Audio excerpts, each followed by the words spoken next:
For those who are politically wise, a show about the lives of Christians in Ohio involved with politics. Introducing your host, Reverend Thomas Wise. Greetings, my fellow patriots, saints, and sinners. The show is titled Politically Wise, and I am your host, Reverend Thomas Wise. This week's show is an interview with Representative Gary Scherer, recorded in his office at the Ohio State House. At the end of the show, there will be a blessing. Don't miss it. But first, a word from our sponsor. Next time you're thinking about beating the train, think again. It takes a typical freight train traveling 50 miles an hour, 1.5 miles to stop. That's nearly 18 football fields. Don't try to beat the train. Ohio's roads can be highways or dieways. The choice is yours. A message from Operation Lifesaver and this station. The opinions and statements on this show belong to those who give them. The rest of the show belongs to Thomas Wise Words, all rights reserved. The show is titled Politically Wise, and I am your host, Reverend Thomas. Gary, introduce yourself to my listeners and tell us about what you do. Very good, Tom. My name is Gary Scherer, and I've been a legislator for a little bit over a year now. I was sworn in April 25th of 2012 to fill the unexpired term of Bob Peterson, who became our state senator. He had become our state senator because Dave Daniels, our previous senator, was appointed by the governor to be the director of the Ohio Department of Agriculture. Ah, yes. So I've never been in politics before in my life at any level, and this is so really right in from the outside world into this world of public service has been brand new to me. No kidding. So how did you make this journey into this place? Well, it's interesting, but at least to me, I've been a small business owner and a practicing CPA for all of my adult career. Was actually looking at semi-retirement. We've owned several businesses and sold some, and we're winding down those and looking at the possibility of retirement. And I blame my wife. Debbie said that I've been working out of my home office more and more, and she said I had to go get a job out of the house. Out of the house. So anyway, the opportunity. I got a recruiting call. We've always supported candidates that that we felt we're doing the right job and so forth. But like I said, never been directly involved in public service, and I attributed it some to Woody Hayes, who said you can't pay back, you can only pay forward. And so with that saying, thought, well, maybe this is a way to pay forward some. Excellent. So what has it lived up to its advertising? Did they promise you the moon and you end up getting the stars, or? There weren't many promises. I can't say that. It has been different than what I expected. That is for sure. I knew supposedly it's a part-time job. Yeah. And I knew that it wasn't that, but it is even more so. More time involved. And the commitment here from these folks in this building is just enormous, and I just have a hugely increased respect for the people who, not only the elected representatives, but the staff who work very long, hard hours and very diligent hours. And we will be right back after the break. To some people, they're just a pet, a dog or a cat. But to you, they're part of your family. They've shared your lives, provided companionship, and given unconditional love. And just like when a human family member passes on, you want your four-legged family members to be treated with dignity. Baker, Hazel, and Snyder Funeral Home and Crematory has been caring for families since 1941 and now offers the same level of service for your pets at Snyder Pet Crematory. Call 274-1151. 274-1151. What they believe is the right thing. Some people call this job a calling. Mm-hmm. Some people, feel God's hand on them here. How have you experienced the Lord here? Well, as I said, I accepted the the challenge, threw my hat into the ring for the appointment, and then for the election this time, with the thought in mind that maybe this is a way to pay forward and able to do a little bit of good for the people of the state of Ohio and the 92nd District specifically. I've been disappointed in the past with the way I've seen government work, and thought that God's hand wasn't on some of the folks that were doing things here and at different levels of our government, and so to bring my faith in here and do what I perceive to be the right things for people was part of that. Calling is, in my opinion, maybe a little too strong of a word for it, or too glorified of a word for it. But certainly, it was something that I had a mission of coming in and to bring into everything I do here. And Tom, I will tell you, I've been so blessed and pleased to meet other legislators who have similar passion for what they are doing, what God's calling us to do, and looking for God's intervention in what we do. And specifically a weekly prayer group that gets together, that you are the founder of and the spearhead for, and for you to drive clear over here from Dayton to spend Wednesdays with us here in the legislature is a true blessing. But we get together each Wednesday morning, and that process and getting with those others, feeling the same way, and giving each other support and comfort when we need it, is an inspirational thing, and has truly enhanced my spiritual journey. Really? There's no question. You've made a difference. You are making a difference, Tom. Thank you. I greatly appreciate it. Well, we all bring our thimbleful. Mm-hmm. We all bring our thimbleful, and we all put it together, and we all walk away blessed. And the Lord, there's that group's got to be a port in the storm up here. Yes, it is. It is. And so, but that group, people in that group, take on some tough issues. We do in that small group, and as a whole body as well. I guess I have also been comforted and a little relieved to see that while disagreements and rhetoric flow often when the cameras or the microphones are turned on, in the hallways and at the water cooler and the elevators and so forth, there is civility among the players here. Mm-hmm. And we may disagree on matters, but I am very convinced that 95+% of the positions that are taken by people here are because they believe in their heart, they believe that's what is the best thing. Many of those things are contrary to God's teachings, contrary to our biblical principles, and so forth. And in those cases, I feel glad that I've got other Christians here that we can band together with to hopefully do God's work. What was the biggest surprise that you got up here, other than it was grateful to find Christian brothers by the same spirit? Mm-hmm.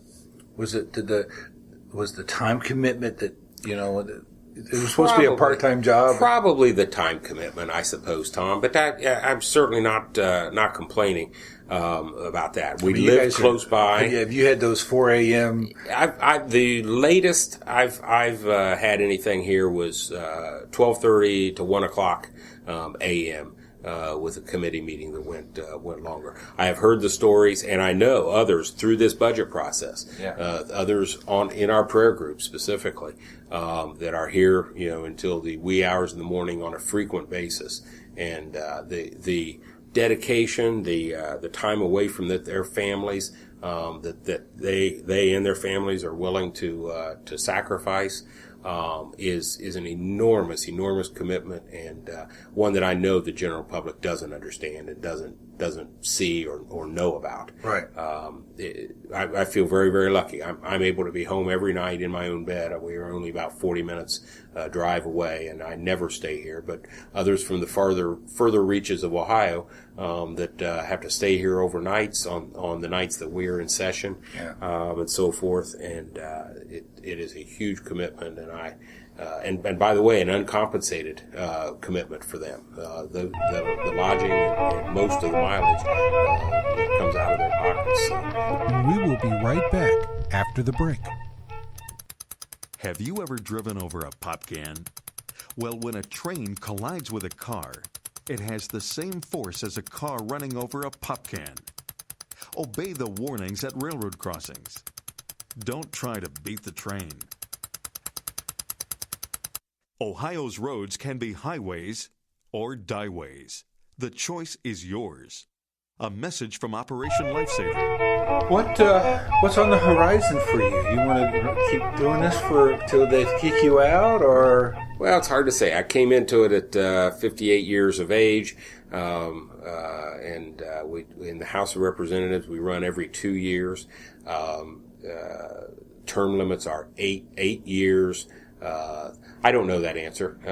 We'll see where things take us and where God directs us. I've certainly prayed about that very issue. Yeah, you have a business. You have a business outside of this, a tax business. Yes. I've got a tax business that fortunately I've got a very good team of people that run that.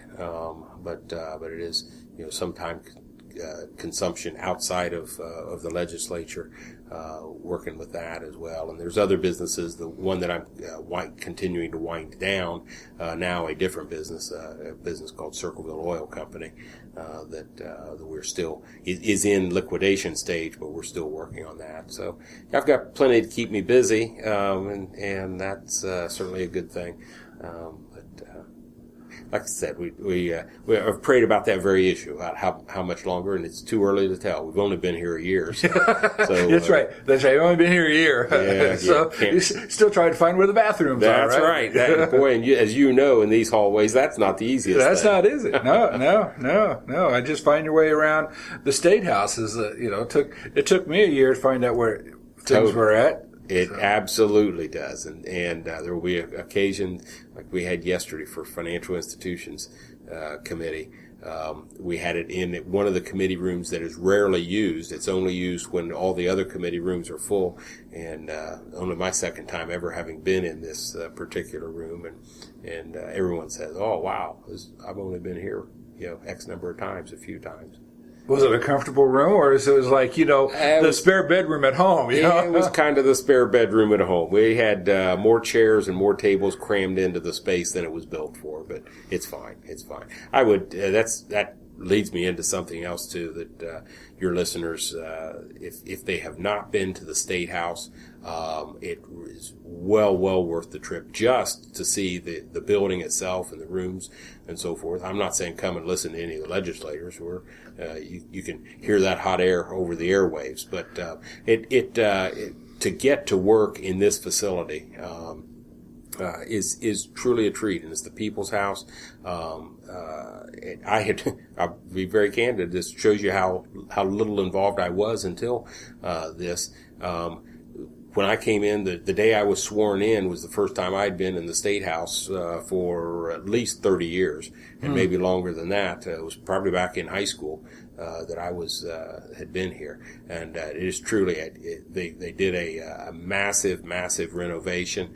I think it's been about 10 years ago, and it has, I think, paid off very nicely. It is truly a beautiful place, and a place that people can be proud of. Yes, it is. Yes, it is. It's a very beautiful place, and everyone should come. It's. Park in the parking, come early, park in the parking garage. Right. Walk around, rub elbows with folks, go and bother your representative or bother your state senator, or Sure. shoot, might even see even the governor walking around. You just might every once in a while. And I joked about the hot air and so forth. I would encourage sitting in on a committee hearing or sitting in on a House or a Senate voting session as those are going on, just to see how it works is kind of fascinating. It is, and I've always admired you all for being able to sit through those long meetings and listen to all that other hot air, not the legislative, but it's not all lobbyists. I mean, I understand it's, common people come in and give testimony and not be, if you ever asked to give testimony, come on in and don't worry about too often with formalities, because, they need to hear. The legislators need to hear from the common people, from everyday people. Absolutely do, and that's who we work for, and we do encourage them if the issue that is of interest to you is one that has a group that is advocating for or against a particular bill.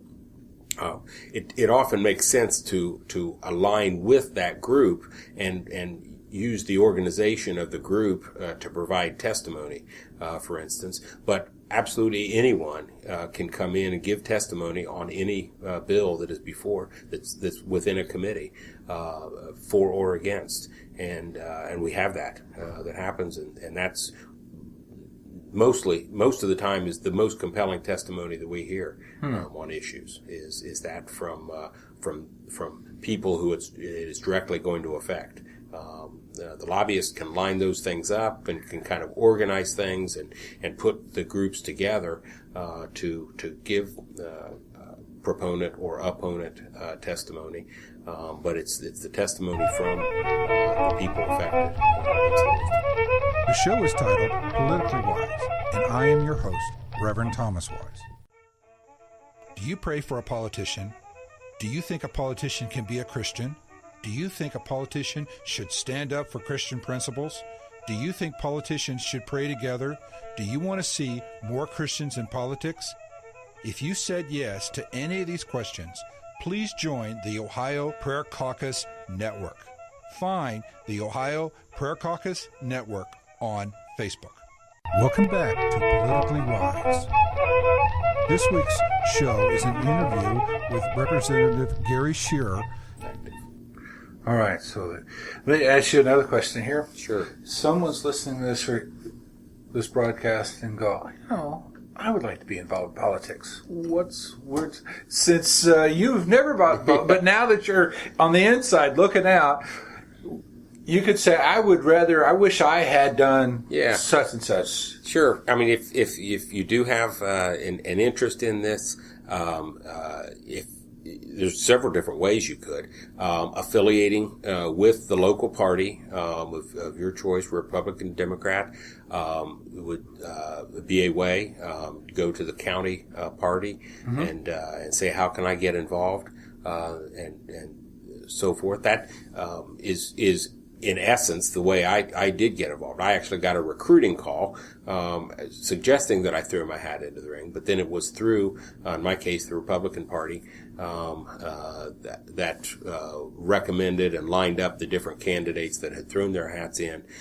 It was ultimately, in my particular case, the appointment process was actually a committee of the House of Representatives that made the final decision on that. But they'd included a member of each of the local parties, each of the counties, the 3 counties that I represent. So, how many people was recommended by your local party? There were a total of 10 candidates. 10 candidates? Yes, and they all 10 went through an interview process and so forth. And some very good people. Several of them good friends, and have become better friends even. So forth. But that's one way, if someone is interested, in getting involved in have you ever worked like a precinct captain? I've not. No, I frankly have not been very involved in the. I personally hadn't been involved in the party, but that's the way that most folks, I think, do get involved is through the party. and so forth. Now, there's also another avenue, particularly, it wouldn't have to be younger folks, but particularly for younger folks, often the ones coming out of school, and that would be get on at the House of Representatives or the Senate as a page. Oh, as a page, or as an intern. We've got interns that are often college interns and so forth. That's an unpaid position, but the page position is a paid position, and then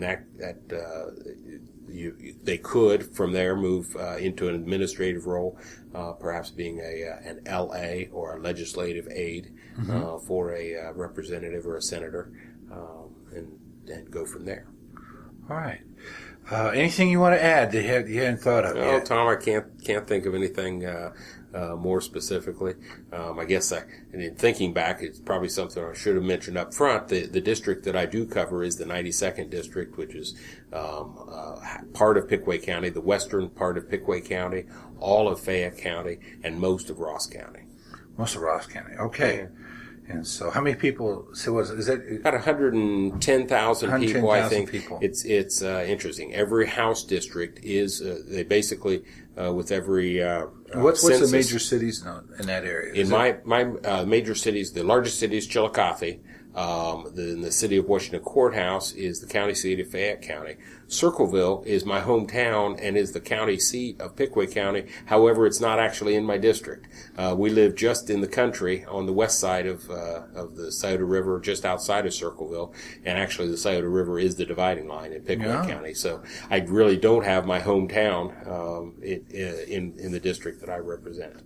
But every district, every House district is about 110,000 people, because it's basically the population of the state of Ohio divided by 99. And as they draw the lines, which sometimes get pretty hairy, they draw the lines to equal a population of an equal number. Have you had very many issues come up from your constituents? Oh, absolutely. What kind of things like that do you deal with? Oh, I hear from business leaders as far as issues they've run into. One being the fact that our unemployment tax rate is higher here in Ohio because we are indebted to the federal unemployment fund for borrowing during the lean times that we've had here.